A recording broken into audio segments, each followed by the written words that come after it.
we have been looking at equilibrium of bodies, and in the previous lecture we looked at certain elements and what kind of forces do they apply.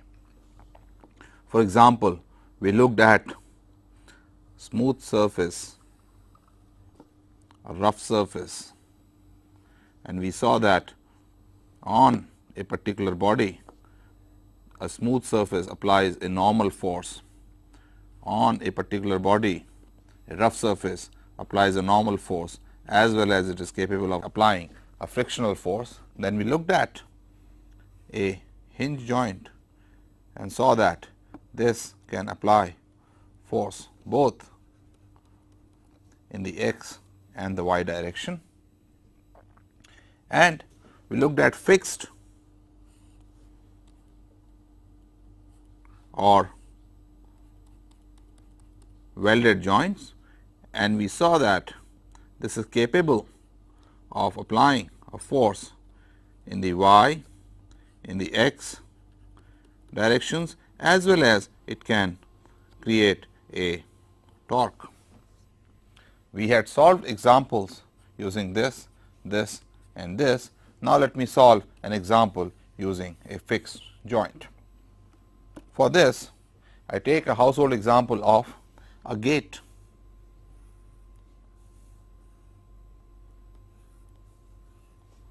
Which is on two supports like this. Let the weight of this gate be W, let its width be B, let the distance between the supports be H, and let this distance from the support wall to the point where the gate is supported be A. We want to find the forces that are being applied by the wall on these supports, assuming that the entire weight of the gate is borne by the lower support. So, let us see how the gate is being supported. If I look at the gate, it has a weight pulling it down, then the entire weight is being supported by the lower support. So, it has a force F y pulling it up. In addition, there will be forces in this direction. So, let us call this F x 1 and F x 2. These are the only forces that are there on the gate. Then the equilibrium conditions, that summation F x is 0 gives me F x 1 plus F x 2 is equal to 0, or F x 2 is equal to minus F x 1. Similarly, the condition summation F y is equal to 0 gives me that F y minus W is 0, or F y is equal to W. You may ask at this point, how come these two forces F x 1 and F x 2 are generated? It is because F y and W give a couple in this direction, and to oppose this there must be horizontal forces generated at the joint to counterbalance this couple. So, we have gotten these two answers. Let us now look at balancing the torque. So, I have this gate, here is a force F x 1, and now we have already figured out that there is a force in the opposite direction of the same amount F x 1. They are separated by distance h. Here is a force F y and here is a force W separated by distance b by 2. So, summation tau z is equal to 0 gives me W times b over 2, that is a couple due to F y and W, should be equal to F x 1 times h, or F x 1 is equal to W b over 2 h. So, the forces acting on the gate are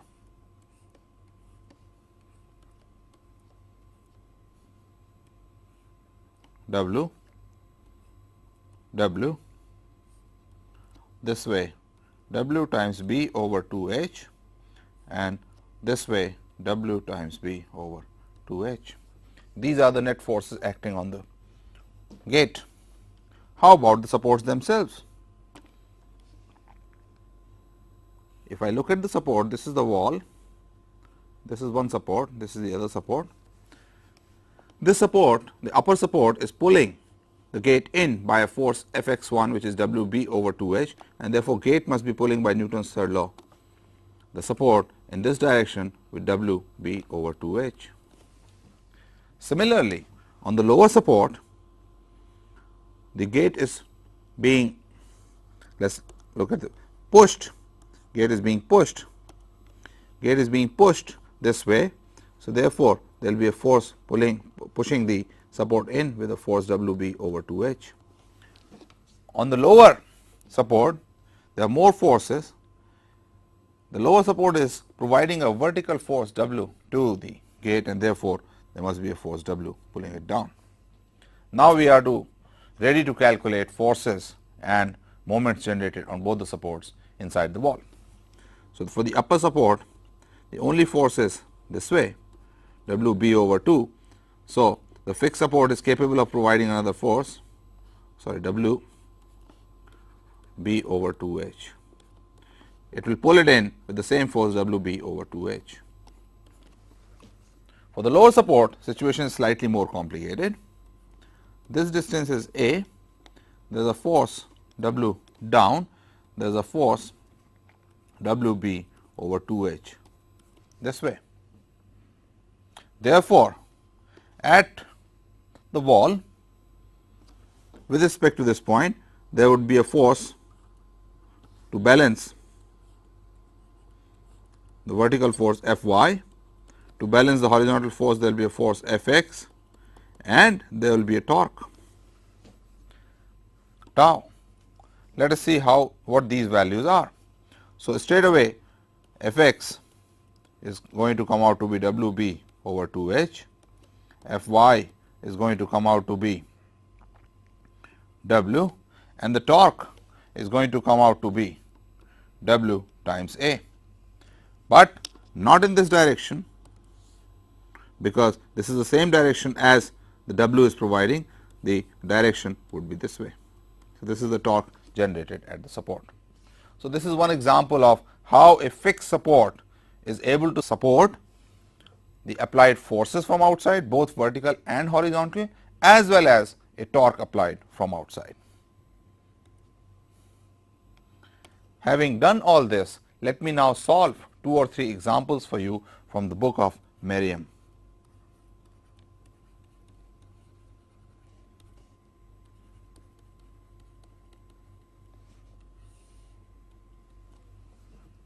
As the first problem, let me take, the problem is like this. We have a wheel on a rough surface, and it is touching a roller which is free to move, and it is fixed to the support like this. We apply a torque tau is equal to 60 newtons per meter on the wheel, such that the wheel does not move. We want to find what is the force applied by the wheel on this support. Let me show the support in blue here. We want to calculate the force on this support at this point. The weight of the wheel is some W. You will see it does not really matter. Since the wheel does not move, therefore, it is a static equilibrium problem. There is a torque like this. The wheel would have a tendency to rotate in clockwise direction, and therefore, there would be a frictional force generated like this. The other force would be provided where the roller is touching the force, What about the direction of this force? Since roller is free to move, there cannot be any force in the horizontal direction like this. If there were a force, this roller would start moving. Therefore, the only force is in the direction perpendicular to the surface and in this direction. We are given that this angle is 30 degrees. So, here is this angle 30 degrees. If we now apply the equilibrium conditions, summation f x is equal to 0 gives us, let this force be n cosine of 30 degrees is equal to f, and therefore, the normal reaction n is going to be f divided by cosine of 30 degrees. Similarly, let me make the picture again. Here is the weight W, here is F, here is normal reaction N, here is the torque tau, this angle is 30 degrees. So, we found that N cosine of 30 degrees is equal to F. Summation F y is equal to 0 would give me, if there is a normal reaction N 2 here, N 2 minus N sine 30 degrees minus W is equal to 0. That is the other condition. And the third condition for the torque is summation tau about Z is equal to 0. Let me take the torque about the center of the wheel right here shown by blue.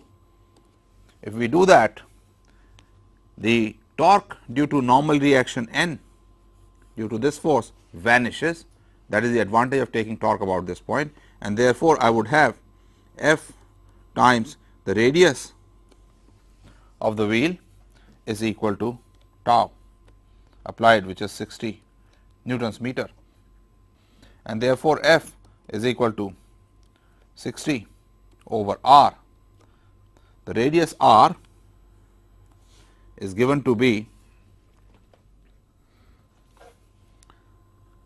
300 millimeters. Here we will write this in meters. So, this is going to be 60 over 0.3 is equal to 200 newtons. So, we have found that the frictional force to support or the frictional force required so that the wheel does not move even after applying this torque is going to be 200 newtons, and therefore, the normal reaction N near on the roller is going to be 200 divided by cosine of 30 degrees, which you calculate, it comes out to be 231 newtons. So, the force by the roller on the wheel is 231 newtons, and therefore, on the roller there will be a force by the wheel of the same amount 231 newtons, and that is your answer. Let us solve one more problem,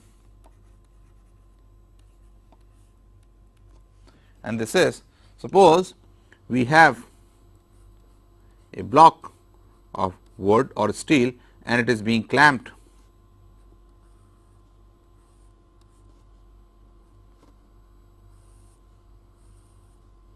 by tightening the screws on these two clamps. So, here is one screw A, here is the other screw B, and they are being tightened in opposite directions. They are tightened to the extent that the force on this block on both the directions, the compressive force is of the amount 500 newtons. If this distance is 100 millimeters and this distance is 150 millimeters, we want to find the forces applied by the screws on these clamps, assuming that the forces applied by the screws are in the along the screw direction. So, let us look at the upper clamp. On the upper clamp, there is going to be a force of 500 newtons in the direction opposite to the force it is applying on the block, and the screw would apply a force like this, let us call it A, and the other screw applies a force in the opposite direction, B. You can see right away I made the forces acting in opposite directions, because that is how I would balance the torque and the forces. Since this is essentially a one dimensional problem, I can straight away write F y is equal to 0, and that gives me 500 plus B is equal to A. This distance is 100 millimeters and this is 150 millimeters. Let me now balance torque about this point, the point in the middle where the A screw is. So, tau z is equal to 0 gives me 100 times B is equal to 500 times 150, or B equals 750 newtons, and this implies A is equal to 1250 newtons. That is the other problem. Let me solve one more problem, and that is a problem where we support a big drum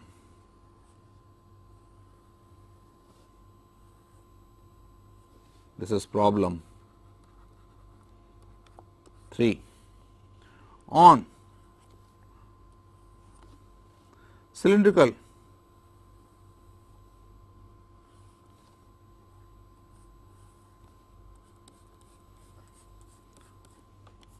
rollers.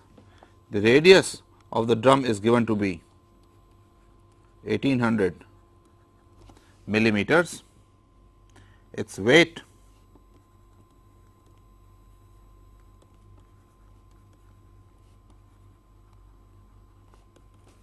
is given to be 400 times 9.8 newtons, that is, it's a 400 kilogram drum. A man of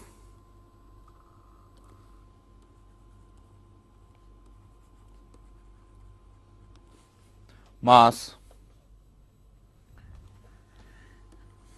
80 kgs starts walking on the drum, and when he reaches here, which is 700 mm distance from the center, the drum starts moving, just begins to rotate on these rollers A and B. The B roller, these rollers are also cylindrical, is capable of applying a frictional force. Roller B is capable of